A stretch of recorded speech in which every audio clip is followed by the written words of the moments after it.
트럼프 당선 직후 시진핑 국가주석이 대한민국에 부드러운 행보를 보이고 있습니다. 그는 페루에서 열린 에이펙 한중 정상회담에서 한반도의 긴장을 원하지 않는다고 발언했습니다. 또한 중국 외교부는 최근 한국을 전격 무비자 대상국으로 결정하면서 한국에 손을 내밀었습니다. 특히 트럼프 대통령 당선자가 외교 라인을 루비오, 공화당 의원 등 가장 공격적인 라인으로 인선하면서 중국을 외교적으로 고립시키려고 단단히 벼르는 모습이며, 이는 중국이 사실상 외교 왕따가 될 수도 있음을 의미합니다. 따라서 중국에서는 한국과는 최고 관계라면서 한국과의 대대적인 협력을 하려고 준비하고 있다는 소식입니다. 그런데 이러한 중국에 대해서 전혀 예상 밖의 국면이 펼쳐지면서 한국 때문에 큰 곤란을 겪는다고 합니다. 현재 트럼프 당선 직후 한중 간에 펼쳐지는 그림에 대해서 종합편으로 묶어보도록 하겠습니다. 실제 중국에서 권력 서열 최상위권에 있는 고위층에서 한국의 동반자라며 시진핑 주석의 방안을 암시했습니다. 왕이 부장은 베이징에서 내년 한국의 경주 에이펙에서 시 주석의 방안에 좋은 계기가 됐으면 좋겠다라면서 시 주석이 한국에 방문할 수 있음을 드러냈는데, 중국에서 시 주석 방안을 예고한 것은 매우 드물고 실제 시 주석이 한국을 방문한 지가 14년 전이기에 방문이 이뤄질지 귀추가 주목되는 상황입니다. 서열 3위인 자오러지는 중국과 한국은 동반자라면서 한국에 대한 친근감을 드러내면서 이 역시 시 주석이 내년에 방한할 가능성이 매우 높다는 취지의 발언을 전한 것으로 보입니다. 자오러지는 중한 관계의 건강한 발전과 평화는 지역의 평화 발전, 번영에 유리하다라고 했습니다. 현재 중국에서 이런 발언이 왜 나왔는지 이유를 알아보고 한국의 반응은 어떤지도 살펴보겠는데, 중국 정부는 그러나 뜻밖의 상황에 놀라고 있습니다. 시 주석이 방한까지 하려는 중국의 내부적 이유와 한국의 반전 카드를 살펴보겠습니다. 첫 번째, 북한과의 갈등. 우선 일단 중국은 실제 최근 북한과 러시아의 만남에 적지 않게 영향을 끼친 것으로 보입니다. 게다가 한반도에서 다시 러시아의 개입 가능성이 본격화되었다는 소식도 들려오는 모양새인데요. 그런데 이러한 상황에 뜻밖의 중국이 러시아의 뒤통수를 쳤다는 말이 들려오고 있는 것입니다. 김정은 위원장은 미리 공항에서 푸틴을 독대하려 단독으로 한참 기다린 것으로 파악되고 있으며, 이후 푸틴을 깍듯이 챙기고 러시아의 리무진 아우루스 상석을 양보하는 모습도 보였습니다. 김정은 위원장이 푸틴 대통령을 챙겨주는 모습은 그만큼 북한의 현 실상을 보여주고 있는데요. 현재 북한은 경제 위기는 물론 미국의 제재로 인해서 내부적으로 위기가 상당히 큰 것으로 파악됩니다. 문제는 러시아 역시 자국의 전쟁으로 위기가 발생해 북한을 통해서 서방을 견제하려 한다는 점으로, 이번 양 정상의 만남으로 한반도 땅에 러시아군이 직접 침투하는 가장 위험한 길이 열렸다는 점입니다. 북러 간 합의된 내용은 러시아와 북한이 상호 간에 침략 시 지원하겠다는 점입니다. 이는 마치 미국과 한국의 상호 방위 조약과 비슷한데 이것이 러시아를 통해 다시 발동되어 버린 것이죠. 물론 한국과 북한은 휴전 상태이지만 유사시에 러시아가 움직이면 골치가 아파지는 게 사실입니다.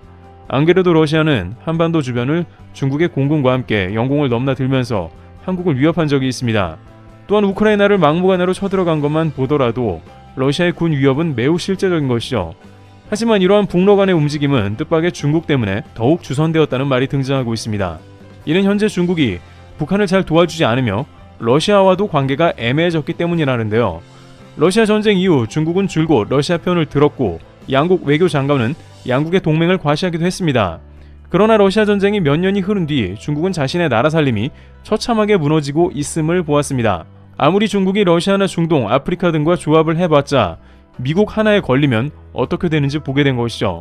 실제 최근 중국은 북한으로 들어가는 수출품을 대대적으로 검열하면서 통관을 어렵게 했습니다.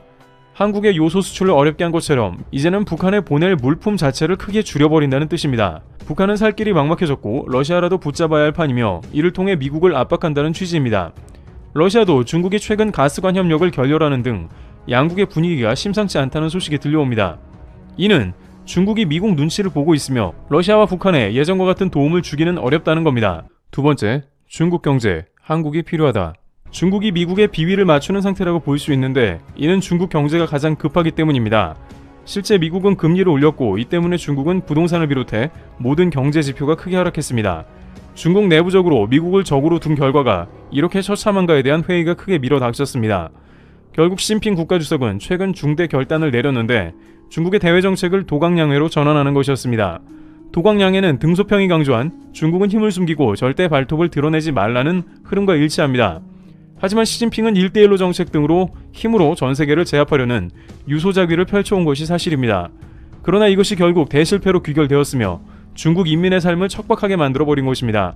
따라서 현지 소식통에 따르면 중국의 5년 경제정책을 결정하는 삼중전에서 등소평에 실리주의를 재도입합니다. 이것이 매우 중요한 의미는 이제 중국은 당분간 미국의 신경을 건드리는 일은 하지 않을 것이며, 이는 군사적 도발은 물론이며 경제 차원에서도 서방에 최대한 협조할 것이라는 점입니다. 중국은 중국 제조 2025 등 첨단 반도체 생산 등을 시도하면서 미국을 이겨보겠다는 의지를 보였으나, 앞으로는 미국을 적대시하는 게 아니라 중국의 첨단 산업을 발전시키면서도 미국 업계와 융화되어서 강대강이 아닌 부드러운 방향으로 전환하고 주변국인 한국과 친밀해지겠다는 의미이기도 하죠. 특히 한국은 첨단 기술을 확보한 국가이기에 더욱더 한국에 애절한 러브콜을 보낼 것으로 확인됩니다. 실제 시진핑 국가주석은 작년에 광저우 LG 디스플레이에 방문하기도 했는데, 이는 중국이 한국에 손을 내미는 모습으로 이미 2-3년 전부터 도강량의 정책을 도입하려는 모습이었습니다. 또한 앞으로 한국에 더욱더 관광객을 늘려나가며 중국 방문객을 보내겠다는 포부도 밝히고 있습니다. 중국 일부 방송에 따르면 중국은 한국과 일본을 속국화시켜 경제 클러스터를 조성한다고 했는데, 이는 중국이 아시아의 경제 중심이 되고 한국 등이 위안화 생활권이 되게 한다는 의미이기도 합니다. 마치 유럽연합처럼 아시아에서는 위안화를 쓰는 게 중국의 아시아 영내 목표라는 뜻도 되는 것인데요. 그러다 보니 이제 미국을 상대하는 데 있어서 주변 동맹들을 만나며 힘을 분산시킨다는 의미이고, 미국도 동맹의 힘이 빠져나가며 중국을 상대할 때 패권 싸움이 더 어려워진다는 얘기입니다. 본격적으로 중국이 시동을 걸었다는 것으로 그러한 맥락에 미국 동맹인 한국에도 손을 내밀고 미국 달러 패권에 서서히 고개를 드는 상황인데요. 그러나 일각에서는 현 시점에 중국의 이러한 행동은 엄청난 무리수가 될 수 있으며 오히려 완전히 몰락하는 계기가 된다는 의견도 나오고 있는데요. 일단 중국은 부동산으로 인해 내부 경제 사정이 매우 좋지 않으며 빚도 엄청나게 지고 있습니다. 부동산이 살아나지 않으면 중국의 GDP는 고꾸라지며 그림자 금융이 무너지게 되는데, 여기에 중국의 동맹들이라고 할 수 있는 1대1로 국가들은 부채에 허덕이고 있는 상황입니다. 중국은 또한 이들 국가에게 약 2조 달러가량 대출을 해줬지만 돈을 떼일 가능성이 매우 높은 상황이죠. 게다가 미국의 달러 힘은 여전히 전세계 외화 통화의 90% 이상을 차지해 얼마든지 힘을 발휘할 수 있습니다. 중국이 위안화 비율을 어느 선 이상 높이려고 할 때 미국은 중대한 금융 공격을 개시할 가능성이 높습니다. 그러다 보면 국내외적으로 부채에 시달리고 경제가 어려운 상황에 몰락의 결정타가 될 수 있습니다. 일본의 플라자 합의를 생각하면 중국도 미국이 움직이는 방향에 따라 한순간에 갈 수도 있는 것이죠. 결정적으로 중국이 패권국이 되기 위해서는 대상 국가들에게 신뢰를 줘야 하는데 그 점이 취약하다는 것인데요. 한국은 물론이거니와 전 세계의 많은 국가들이 중국과 거래해서 결국에는 빚이 남거나 기술을 탈취당하는 등 엄청난 부작용에 시달리고 있기 때문에 결정적인 순간에 중국의 등을 돌릴 가능성이 농후하다는 겁니다. 따라서 이제 와서 한국의 손을 잡고 한한령을 해제한다고 하더라도 중국 패권에 협조할 가능성이 희박한 것이죠. 일단 중국이 겉으로는 위기가 오면서 한국의 손을 내밀고 있지만 너무 늦었다는 말이 나옵니다. 당장 미국에서는 중국의 속내를 일단 파악을 했으며 첨단 반도체 쪽에서는 중국을 완전 몰아내려고 합니다. 미국의 반도체 생산을 집중시키고 있는 데다가 첨단 제품 수출 자체를 틀어막고 있습니다. 또한 중국과 깊게 관계된 국가에는 제3의 페널티가 암암리에 부과되고 있는 실정이기도 하죠. 미국에서는 중국은 언젠가는 패권을 쟁취하려고 그 속내를 드러낼 것을 꿰뚫어보고 있습니다. 특히 대만전을 준비하고 있기 때문에 이러한 중국의 모습은 위장이라고 판단하기도 합니다. 상대방의 경계감을 풀고 첨단 기술을 흡수한 다음 결정적인 순간에 대만 침공을 감행할 수 있다는 것이죠. 여기에 무기 생산도 늘리고 있으며 미국의 양으로 이겨보려고 군대도 확충하고 있습니다. 따라서 이제 와서 중국이 실리주의로 바꾸면서 미국과 한국의 부드러운 대외 정책으로 나온다 하더라도 일정 영역에서는 중국의 숨통을 확실하게 끊어놓을 것으로 예측된다는 의견이 나오고 있습니다. 게다가 중국은 한국에 대해서도 수출 통제를 비롯해 한한령도 해제하지 않고 있습니다. 말로는 한국과 잘해보자고 하더라도 그 속내는 여전히 한반도에 대한 각종 야욕이 가득한 상태이죠. 따라서 중국이 이제 와서 한국과 잘 지내본다며 대외 정책까지 바꾸지 않았냐고 해봤자 한국에서는 중국의 신뢰가 크게 떨어진 상황이고 국제적으로도 회복이 매우 느릴 것으로 보입니다. 중국 내부적으로도 이미 늦었기 때문에 한국 바지가랑이를 잡는 심정이라고 전해집니다. 그러나 중국 내부에서는 한국에 대해서 무비자 등 쓸데없는 굴욕 외교를 한다며 비판한다고 하는데요. 우선 중국 온라인상에서는 이번 9개국 무비자 발표 이후에 유독 한국에 대한 적대감을 표하는데요. 중국 유명 커뮤니티에서는 왜 중국이 일방적으로 한국 비자를 면제해 줬냐는 불만의 목소리가 가득합니다. 가장 많은 의견은 중국 자연이 잘 보존된 장가계를 한국인들이 망가뜨려 놓는다이며 한국이 뭔가를 또 훔쳐갈 것이다. 한국인은 중국의 환경을 오염시켜 놓는다. 한국인들은 자질이 떨어진다. 외국인이 많아지면 전염병 발생을 예방해야 한다. 한국은 중국의 비자를 면제해주면 안 될까? 길거리에서 대변을 보는 경우가 생길 것이다. 라는 등 대부분 오히려 중국인 관광객들이 제주도에서 보이는 문제를 반대로 열거하고 있는 상황입니다. 이는 중국 내부적으로 한국에 대한 부정적인 인식이 상당하다는 것을 알 수가 있는 대목인데요. 그런데 이처럼 중국이 대국으로서 한국에 자비를 베풀어 줬다는 근거를 실제 중국 언론은 제시하고 있습니다. 그 근거로 일본의 경제단체 경제동호회에서 우리도 한국처럼 무비자를 허가해달라라며 중국에 요구한 것입니다. 실제 일본의 3대 경제단체인 일본 게이자이 도유카이는 베이징에서 한정 중국 국가 부주석을 접견했고 이 자리에서 중국의 비자 조건을 완화해달라며 일본의 경제동호회 대표 간사가 직접 요구한 것입니다.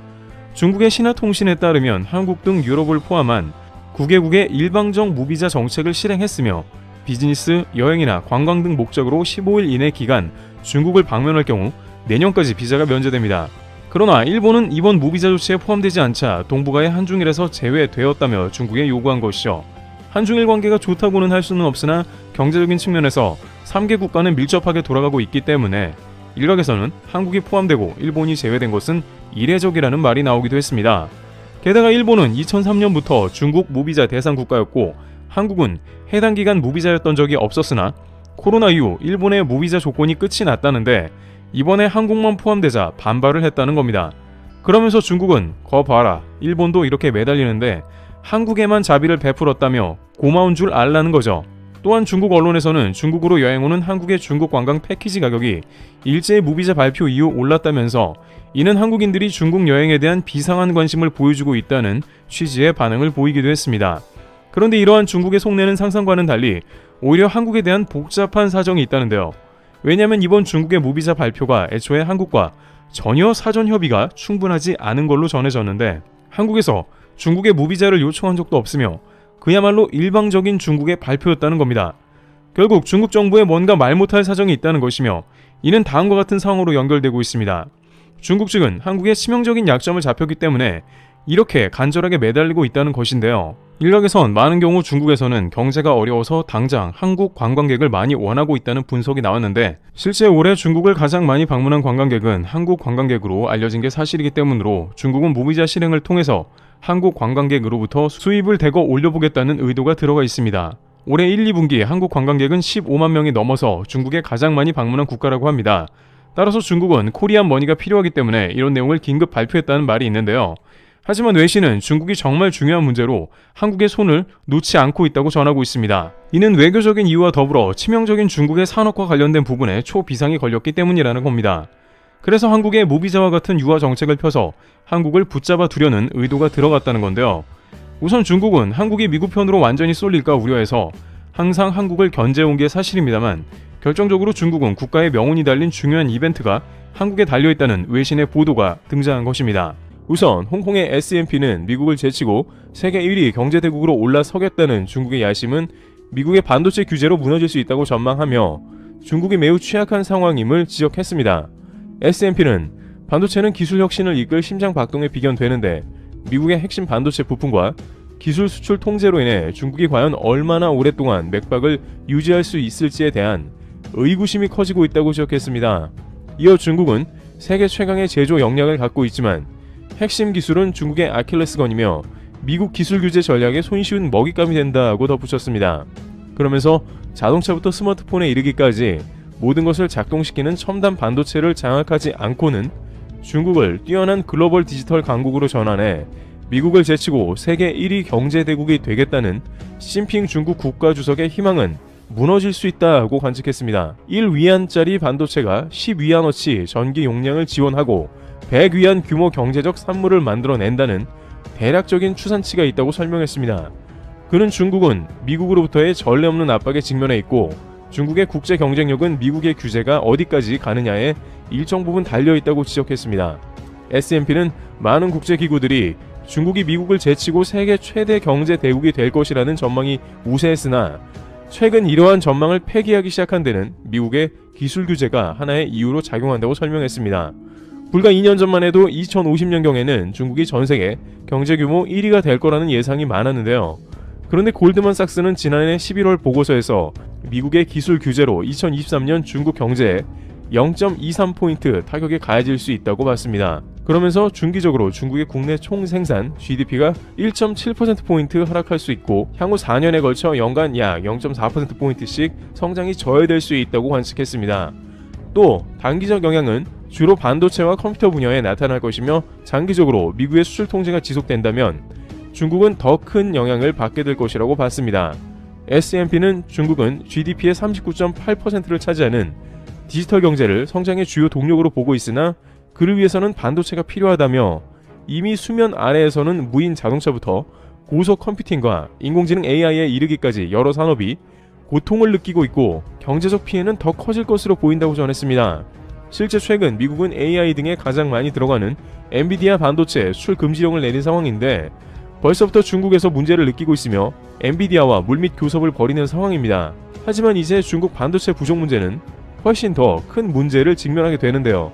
컨설팅 업체 전문가 댄 왕 애널리스트는 지난달 보고서에서 사실상 중국의 모든 하드웨어 회사가 미국이 발표한 수출 제한에 여파에 대처해야 한다며 이러한 제재는 중국의 반도체 발전을 저해한다고 지적했습니다. 최근 네덜란드와 일본이 첨단 반도체 장비에 중국 공급 제한에 동참하기로 하면서 중국의 반도체 산업에 대한 압박은 더 커졌는데요. 앞서 대만 반도체 산업 컨설턴트 레슬리 우는 S&P의 미국, 네덜란드, 일본 간의 합의로 중국 반도체 산업이 지난 2년간 생존을 위해 의존해온 비미국산 장비를 향한 문은 공식적으로 닫혀버렸다며 외국 기술이 없다면 중국의 반도체 산업이 잃어버린 입지를 되찾고 현재의 기술적 격차를 좁히는 데는 최소 20년이 걸릴 것이라고 전망했습니다. 게다가 한 가지 암울한 점은 한국 반도체 회사가 유럽으로도 이동할 수 있다는 점입니다. 유럽연합은 올해 안에 반도체법을 통과시킬 것으로 전망돼 글로벌 반도체 패권 경쟁은 더욱 치열해지고 있는데 EU 반도체법은 오는 2030년까지 전세계 반도체 생산 시장 점유율을 현재 9%에서 20% 수준으로 끌어올리는 것을 목표로 공공 민간 투자를 확대하는 것을 골자로 합니다.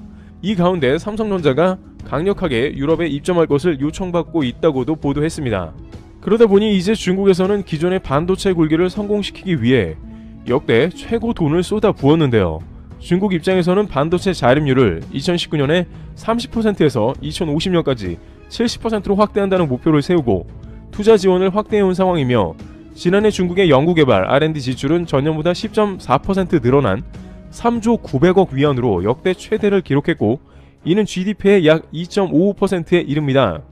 계속되는 미국의 압박 속에서 지난달 말 공산당 중앙정치국은 비공개 회의에서 기술 자립 개선 방안에 대해 논의했다고 관영통신 신화사가 전했습니다. 중앙정치국이 최고 공산당 기구 중 하나란 점을 봤을 때 얼마나 심각하게 다루는지가 나온 겁니다.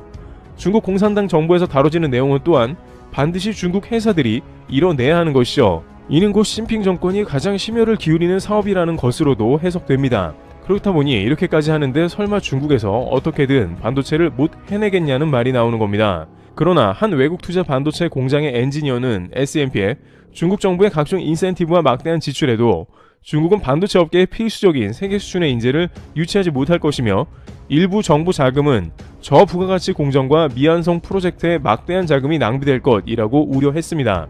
그는 정부의 지원 캠페인을 이용하고 빼먹으려는 투자자들이 많다고 지적했습니다. 그러다 보니 실제 중국에서는 반도체에 대한 국가 지원금을 대폭 축소한다는 말도 나오고 있으며 이제 한국과 같은 국가와 크게 관계를 개선하고 반도체 공급과 협력을 강화하자는 의견이 나온 겁니다. 하지만 말이 협력이지 내부적으로는 한국 반도체 기술을 유출시키려는 속내가 있음을 뜻합니다. 그런데 한편으로는 정말 중국이 한국과 좋은 관계를 유지해야 한다는 의견도 나오는데 중국 내 한국의 반도체 라인이 철수하게 되면 중국은 마지막 희망도 사라지게 되기 때문이며 미중 간의 적절한 역할을 할 수 있는 조력자가 현재는 한국뿐임을 알고 있기 때문입니다. 최근 중국은 무역 보복을 오랜 기간 자행했던 호주와도 오랜만에 회담 테이블을 마련했습니다. 지나고 나보니 사방이 적이기도 하고 중국의 가장 중요한 철광석 이슈도 해결하기 위함입니다. 본인들이 다급하니 자세를 바꾸고 본격적으로 손을 내밀고 있는 모습이 등장하는 상황입니다. 그러나 이미 코로나 봉쇄를 비롯해 다양한 중국의 불합리를 겪은 한국에서는 싸늘한 반응이 나옵니다. 반도체는 한국의 중추 산업이고 중국이 반도체 패권을 쥐게 되면 한국과 전 세계에 하나도 좋을 게 없기 때문에 이러한 중국의 친한 척하는 제스처는 무시해야 한다는 의견이 줄을 이룹니다. 트래블 튜브였습니다. 감사합니다.